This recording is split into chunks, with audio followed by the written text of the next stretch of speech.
ગાંધીનગર જયારે મીટિંગ હતી આ જ વાત કરી હતી અમે. તમને જ્યાં સારું લાગે ત્યાં આપણે સમાજનું કામ કરજો.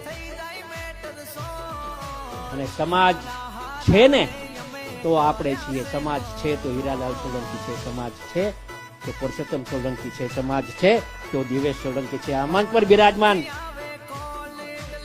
અમારા સુરતના કોઈ કઈ રાજકીય મંચ છે નહીં, પણ જરા વિચારો, એક જ સમાજ બે ઠેકાણે હોય. એક સમાજના લોકો બીજા પક્ષને આપે, એક સમાજના બીજો બીજા પક્ષને આપે. સાબિત શું કરે છે? આ ઘણું શીખવા જેવું છે. આપણે સમાજના લોકોને રાજકારણમાં લાવવું છે, પણ સમાજમાં રાજકારણ ન લાવતા મિત્રો એ કહેવા માટે અહીંયા આવ્યા છે.